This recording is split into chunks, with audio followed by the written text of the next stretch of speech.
नमस्कार मित्रांनो, KP the entrepreneur या यूट्यूब चॅनलमध्ये तुमचे स्वागत आहे.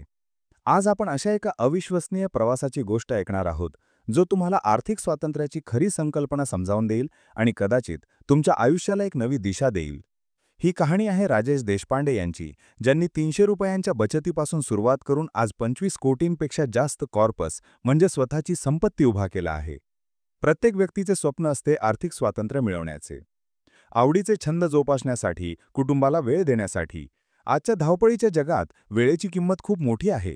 राजेश देशपांडे यांनी त्यांच्या स्वतःच्या आयुष्यातील अनुभव सांगत सरकारी नोकरीतून निवृत्त झालेल्या वडिलांकडून मिळालेल्या बजेटमध्ये व्यवसाय सुरू करण्यापासून ते शेअर मार्केटमधील अपयशातून शिकून यशस्वी इन्व्हेस्टर बनण्यापर्यंतचा प्रवास कसा केला, हे आपण आज पाहणार आहोत. त्यांचा अनुभव तुम्हाला कॉपी पेस्ट करायला मदत करणार नाही, पण तुमच्या आर्थिक स्वातंत्र्याच्या प्रवासात निश्चितच उपयोगी पडेल. राजेश देशपांडे यांचा जन्म एका मध्यमवर्गीय कुटुंबात झाला. त्यांचे वडील सरकारी नोकरीत होते. त्यांच्या बदलीच्या निमित्ताने त्यांचे बालपण आणि प्राथमिक शिक्षण धुळे, जळगाव, नंदुरबार, दोंडाईचा, तळोदा यांसारख्या ग्रामीण भागात झाले. निसर्गाच्या सानिध्यात वाढलेले राजेश क्रिकेटचे वेडे होते. शाळा सुटली की दिवसभर ग्राउंडवर असणे, यामुळे अर्थातच 55 ते 60% मार्क्स मिळायचे. 80च्या दशकात 55 ते 60% मार्क्स म्हणजे चांगले मानले जायचे. 8वी-9वी नंतर शिक्षणासाठी ते अहमदनगरला आले आणि भाऊसाहेब फिरोदिया शाळेतून त्यांचा पुढील शैक्षणिक प्रवास सुरू झाला. 10वी नंतर पुढे काय करायचे याची त्या काळी फारशी कल्पना नसायची. मित्र जे करायचे तीच चर्चा व्हायची.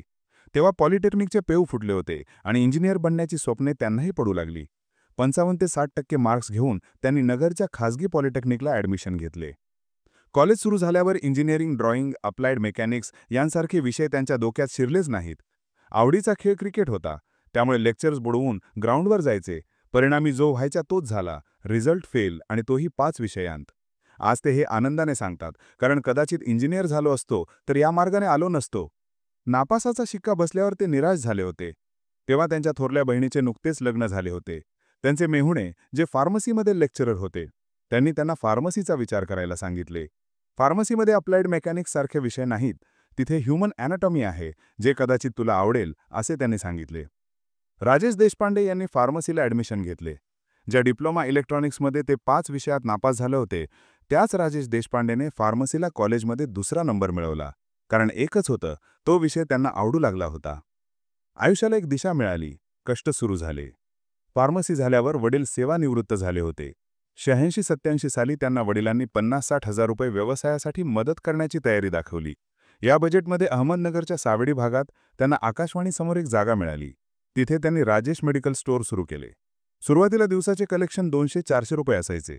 महिन्याअखेरीस हिशोब काढल्यावर हातात 300-400 रुपये राहायचे. आपल्यापेक्षा खड्डे खोदलेला माणूस जास्त पैसे कमावतो असा विचार मनात यायचा. त्यानंतर त्यांचे लग्न झाले, थोरली मुलगी झाली. याच काळात त्यांच्या कुटुंबावर एक मोठा आघात झाला. त्यांच्या थोरल्या भावाचे हृदयविकाराने निधन झाले. वयाच्या 26-27व्या वर्षी जबाबदारी काय असते, संसार कशाला म्हणतात, हे त्यांना समजायला लागले. कौटुंबिक अडचणी, वादविवाद, आर्थिक तारांबळ या सगळ्या कसरती करत त्यांचा व्यवसाय सुरू होता. त्यांच्या दुकानाभोवती फारसे डॉक्टर्स किंवा हॉस्पिटल्स नव्हते, त्यामुळे त्यांची आवक फक्त घर चालेल एवढीच होती. मध्यमवर्गीयांचे दुःख वेगळे असते, ते रडूही शकत नाहीत आणि सांगूही शकत नाहीत, असे ते म्हणतात. या परिस्थितीत त्यांना अजून काहीतरी करण्याची गरज वाटली. त्यांनी अत्तरे आणि उदबत्ती या व्यवसायाकडे लक्ष दिले. फार्मसीचे शिक्षण असल्यामुळे परफ्यूम रिफिलिंगची कॉन्सेप्ट त्या काळी अहमदनगरमध्ये नवीन होती. त्यांनी हा व्यवसाय सुरू केला आणि हळूहळू त्यात गती आली. हातात थोडे पैसे येऊ लागले. पैसा हातात आल्यानंतर त्यांचे एक परिचित मित्र, श्री धर्माधिकारी, त्यांना तू शेअर्स का घेत नाहीस असे विचारू लागले. मध्यमवर्गीय महाराष्ट्रीयन कुटुंबात शेअर बाजार म्हणजे जुगार, सट्टा. लाखाचे 12,000 होतात, 12,000चे 0 होतात, अशीच समजूत होती. पण मित्राच्या सततच्या सांगण्यानंतर त्यांनी हिंमत करून डीमॅट अकाउंट उघडले आणि त्यांचा शेअर बाजारचा प्रवास सुरू झाला. त्या काळी मोबाईलवर ट्रेडिंग नव्हते. डीलिंग रूममध्ये लोक जमायचे. Robinhood investor, day trading, future option, call put या गमतीजमती आजूबाजूला घडत होत्या. दुकानदारी, 5 लाखाचे कॅश क्रेडिट कर्ज घेऊन चाललेला व्यवसाय आणि त्यात गाठीला असलेले 50-60 हजार रुपये घेऊन ते शेअर बाजारात उतरले. फार्मसीचे क्वालिफिकेशन असल्यामुळे शेअर बाजाराचे फारसे ज्ञान नव्हते. परिणामी 2 महिन्यात 50-60 हजाराचे 0 झाले. पण याच अपयशातून त्यांना एक गोष्ट शिकायला मिळाली. डीलिंग रूममध्ये काही अनुभवी मंडळी बिझनेस स्टँडर्ड, इकॉनॉमिक टाइम्स, दलाल स्ट्रीट यांसारखी पुस्तके आणि मासिके वाचायची. कुठलाही शेअर घेण्यापूर्वी ती काही पाने चाळायची. उत्सुकतेने ते राजेशांना विचारायचे की तुम्ही यात काय पाहता. त्याकडे सोशल मीडिया किंवा प्रसारमाध्यमे शेअर बाजाराकडे जास्त लक्ष देत नव्हते. व्यवसायात असल्यामुळे त्यांना profit loss, inventory, balance sheet, cash flow, debtors, creditors या गोष्टी थोड्या परिचित होत्या. हळूहळू त्यांना समजले की शेअर बाजार म्हणजे फक्त आकड्यांचा खेळ किंवा कंपनीची किंमत नाही, तर त्यामागे एक बिझनेस मॉड्यूल असते. त्याचवेळी त्यांनी ICICI डिरेक्टमध्ये दुसरे अकाउंट उघडले, जिथे त्यांचे मित्र सचिन राणे यांनी त्यांना म्युच्युअल फंडमध्ये SIP सुरू करण्याचा सल्ला दिला. त्यानंतर त्यांनी वॉरन बफेचे intelligence investor, once upon a Wall Street यांसारखी जगप्रसिद्ध पुस्तके वाचायला सुरुवात केली. लहानपणापासूनच कथा कादंबऱ्या वाचण्याची आवड असल्यामुळे हे वाचन त्यांना कामाला आले. दिवसभर दुकानदारी, रात्री घरी जेवण करून एकांतात इंटरनेट कनेक्शन असलेला कम्प्युटर घेऊन, जो त्यांनी 2007 साली फक्त शेअर बाजारासाठी कर्ज घेऊन घेतला होता, ते अभ्यास करत होते.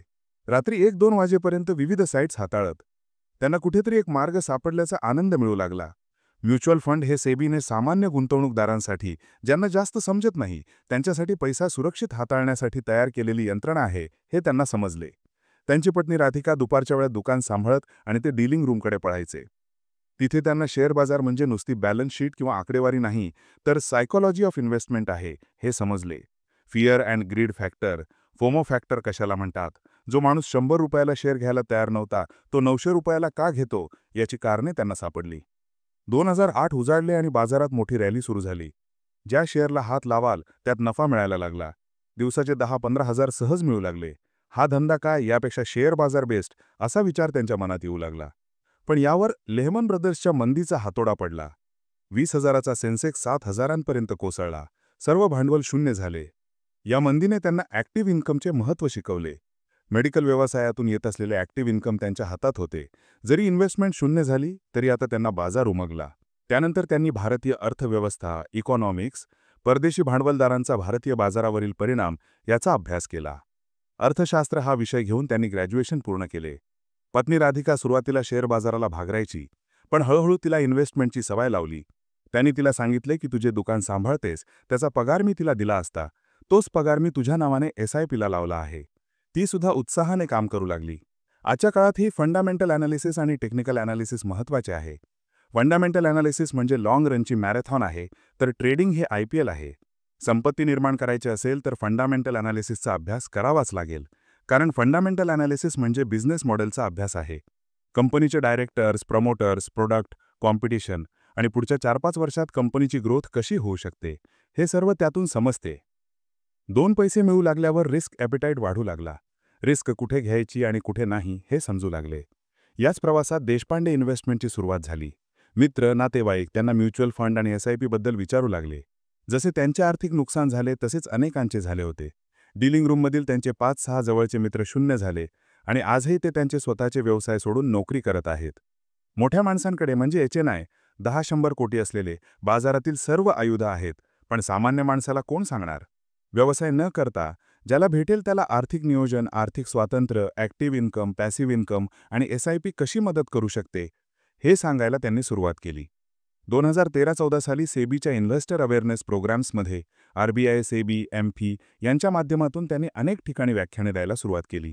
सुरुवातीला त्यांना नीट बोलता येत नव्हते, पण जे केले तेच सांगितले. यामुळे त्यांना पुणे, मुंबई, दिल्ली येथे नवनीत मुंडक सर, राकेश झुंझुनवाला, त्याकाळी निलेश शहा, किशन शर्मा सरांसारख्या दिग्गजांकडून शिकायला मिळाले. त्यांची वेल्थ कशी क्रिएट झाली, त्यांनी रिस्क मॅनेज कशी केली, हे समजले. सामान्य माणूस आजही शेअर बाजाराला जुगार समजतो, पण योग्य नियोजन, प्लॅनिंग आणि रिस्क मॅनेजमेंट केल्यास ॲक्टिव्ह इन्कमकडे दुर्लक्ष न करताही तो स्वतःची स्वप्ने पूर्ण करू शकतो, हा विश्वास त्यांच्यात निर्माण झाला, कारण हे सर्व त्यांनी स्वतः केले आहे. मल्टीबॅगर स्टॉक्सबद्दल ते म्हणतात की 15 ते 25 वर्षाच्या आयुष्यात 2-3 मल्टीबॅगर स्टॉक्स मिळतात, तेही सातत्याने अभ्यास करणाऱ्याला. पण एक मल्टीबॅगर स्टॉक तुमचं आयुष्य बदलू शकतो. याचा अर्थ प्रत्येकाने शेअर बाजारात गुंतवणूक करावी असा नाही, पण हा सुद्धा एक पर्याय आहे. सर्वात महत्त्वाचे आहे ते नियोजन. ज्यांच्या व्यवसायात फायनान्शियल लिटरसी आणि प्लॅनिंग नसते, त्यांचे चांगले बिझनेसही फेल होऊ शकतात. 300 रुपयापासून सुरू झालेला हा प्रवास आजही चालू आहे. त्याला ते आनंद यात्रा म्हणतात. आज देशपांडे इन्व्हेस्टमेंटच्या माध्यमातून ते 300 कोटींपेक्षा जास्त म्युच्युअल फंडचा AUM मॅनेज करतात. अनेक अडकलेले आणि चुकलेल्या लोकांना ते त्यांच्या बुद्धीप्रमाणे आणि अनुभवाप्रमाणे मोफत सल्ला देतात. आर्थिक साक्षरता वाढवण्यासाठी ते खाजगी आणि सरकारी संस्थांच्या माध्यमातून व्याख्याने देतात. आपल्याला जे समजलं ते आपण दुसऱ्याला सांगितलंच पाहिजे. दुसऱ्याचे नुकसान टाळण्यासारखे या जगात दुसरे पुण्य नाही किंवा त्याच्यासारखा दुसरा आनंद नाही, असे ते म्हणतात. ही आनंद यात्रा त्यांची चालूच आहे.